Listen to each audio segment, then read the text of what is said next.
Buonasera e benvenuti a Sette Sera. La puntata di oggi è veramente ricchissima di argomenti.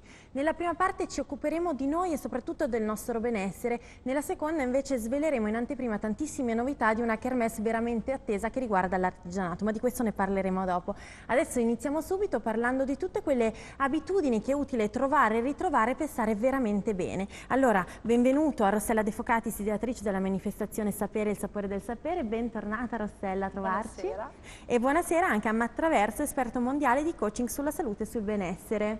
Buonasera e benvenuto. Allora, inizio con ringraziarti come sempre Rossella perché ci porti sempre dei grandissimi esperti. Io ringrazio te. È un piacere averti qui. Io ricordo che la tua manifestazione aiuta un po' tutti noi a saperne un pochino di più di come stare bene. Sono una serie, i professionisti che ci porti qua, una serie di aiutanti della nostra salute che si mettono a disposizione nostra gratuitamente. Tutto il tuo convegni pubblico. completamente gratuiti per il pubblico da 8 anni, quasi 9 ormai, perché ci sono già eventi meravigliosi per il 2013 e sempre tanta voglia di comunicare, di informare, di formare persone e far crescere questa consapevolezza sulla salute e l'alimentazione. Benissimo, allora stasera ci è portato un grandissimo esperto, un esperto mondiale, un esperto che è noto anche al pubblico perché è l'esperto, il formatore del Chiamberetti Night, è noto anche dai tempi del Maurizio Costanzo Show. Allora di che cosa parliamo stasera? Stasera cerchiamo di svelare i segreti base per riuscire a stare bene. Allora, perché è così difficile? Dovremmo pensare che le abitudini sane sono quelle insite in noi,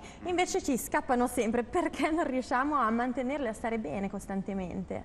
Esattamente, è proprio questo, che la grande difficoltà è adottare uno stile di vita sano e poi ovviamente il grande ostacolo è anche l'ipnosi, è il condizionamento dei vari media e sono le pubblicità, sono le vecchie informazioni che ci hanno insegnato da bambini che non sono poi vere, sono effettivamente molto errate, tantissime abitudini di stile di vita, abitudini alimentari e poi anche quando ci sono finalmente, la persona scopre le informazioni, le giuste informazioni, nonostante la disinformazione, la malinformazione, la mancanza di conoscenza, l'ignoranza. Quando le persone poi scoprono anche le informazioni, le cose che dovrebbero fare, un conto è sapere cosa fare, ma un altro conto è farlo. Certo, metterlo in è una pratica. grande bella differenza, perché non basta anche imparare le cose giuste da fare, bisogna farle. Ed ecco che il mio poi magari svilupperemo proprio che l'approccio che io utilizzo come coach o formatore è quello che permette alle persone di cambiare, fare questi cambiamenti facilmente. Quindi questo è quello che poi ho portato di nuovo nel mondo della salute e del benessere, l'aspetto cruciale che è adottare un nuovo stile di vita. Certo, benissimo. Non solo sapere, ma anche come fare. È Ecco, importante. ci serve un percorso un po' per la mano con il professionista perché veramente è difficile, abbiamo dei blocchi. Allora, prima di svelarvi le tappe per ritrovare il benessere, cerchiamo di capire come mai lei ha menzionato l'ipnosi, no? Siamo un po' tutti preda di quello che magari ci fa vedere la TV, dei messaggi pubblicitari, di quello che ci impone la società. E allora, come mai però in noi qualche cosa si sveglia e siamo così interessati a un percorso di risveglio verso il benessere? Io per esempio ho in mano una delle sue ultime pubblicazioni, La nuova biologia della salute, un libro che è stato accolto veramente molto bene. Allora, come mai tutto questo interesse? Quale parte di noi è sveglia e inizia a accorgersi che qualcosa non va? Certo, bella domanda, infatti.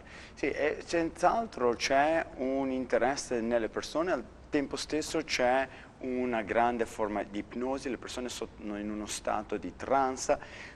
E la buona intenzione dietro a questi comportamenti che vediamo le persone fare, che sono spesso disparati e disperati, che cercano in tutti i modi disperatamente di stare meglio. Quello che vuole la gente è stare bene, uscire fuori da uno stato di malessere e riuscire a stare meglio. Quindi vediamo che per esempio soltanto l'anno scorso più di 5 miliardi di dollari solo negli Stati Uniti sono stati spesi nello psicofarmaco Prozac, 4 miliardi in Paxil e Zoloft, 3 miliardi nell'Exapro, Xanax, 100 miliardi in cocaina sono stati venduti solo l'anno scorso, solo negli Stati Uniti. Questo cosa ci dice? Che la gente non sta bene, però vorrebbe stare meglio.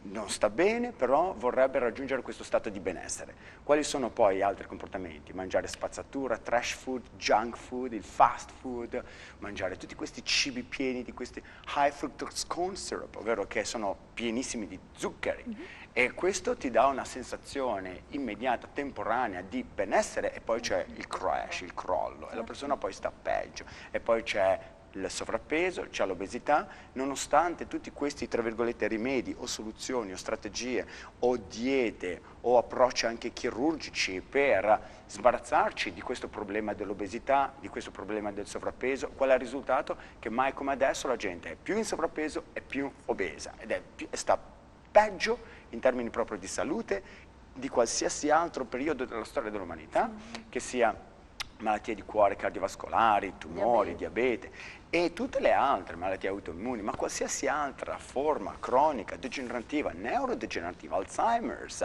crescita esponenziale, Parkinson lo stesso, sclerosi multipla, sono tutti, osteoporosi praticamente. E al tempo stesso la cosa interessante, la gente spende più in medicina adesso di qualsiasi altro periodo nella storia dell'umanità.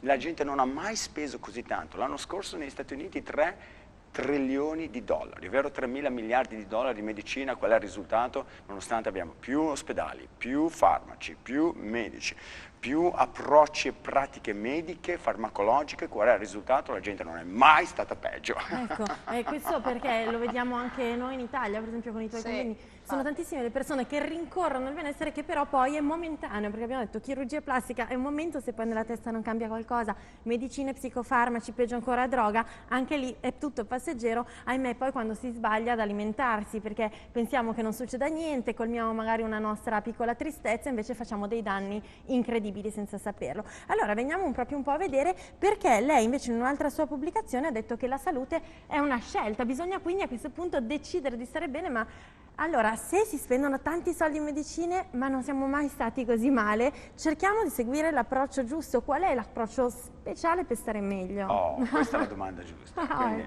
cosa bisogna fare per stare bene? La cosa che ha suscitato, ad esempio, questo libro, La nuova biologia della salute, che abbiamo quindi, è un best seller in pochi anni, ha creato proprio un vero e proprio movimento, suscitando tantissimo interesse. Qual è il segreto? Buonsenso.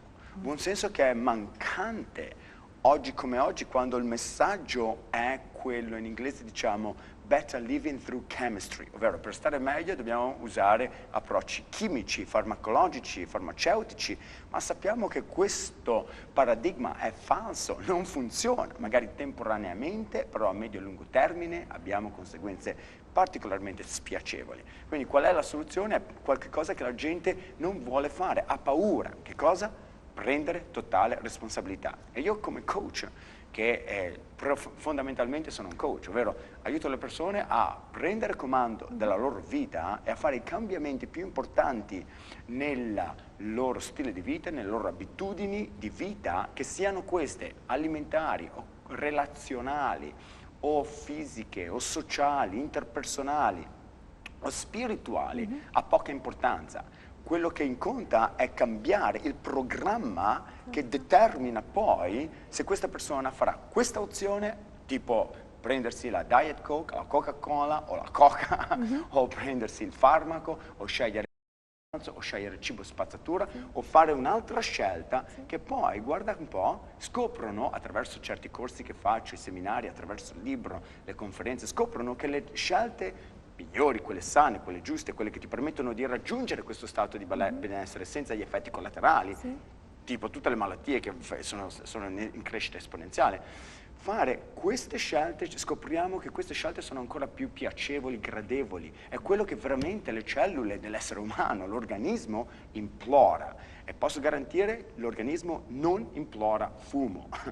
L'organismo non implora la spazzatura che la gente continua a mangiare e pensa che questa persona, magari la persona magari è portata a pensare, ma io voglio mangiare per esempio le patatine o il McDonald's. Sappiamo che questi prodotti purtroppo hanno degli ingredienti volutamente immessi, inseriti, aggiunti in questi prodotti che stimolano la fame e portano la persona ad avere una dipendenza a questi cibi. In altre parole, la persona non è che veramente, sinceramente, genuinamente desidera questo prodotto, io dico no, sei drogato. Ecco qual è la situazione. Quindi quando esci fuori, io aiuto le persone ad uscire fuori, prima a riconoscere, identificare la natura della trappola, poi uscire fuori da queste trappole chimiche, alimentari e farmaceutiche, e rendendoci conto che poi l'approccio salutare è l'approccio più facile, l'approccio salutare è l'approccio della libertà, l'approccio salutare è un vero e proprio lasciarsi andare a che cosa? A quello che le tue cellule veramente desiderano, necessitano, implorano, e quindi allora quando comprendiamo questo ci rendiamo conto che la salute è veramente una scelta, e quindi la salute o la malattia è qualcosa che noi scegliamo tramite quelle decisioni che noi prendiamo attimo dopo attimo, con quello che noi pensiamo, quello che noi decidiamo di mangiare, di bere e come noi trascorriamo la nostra vita.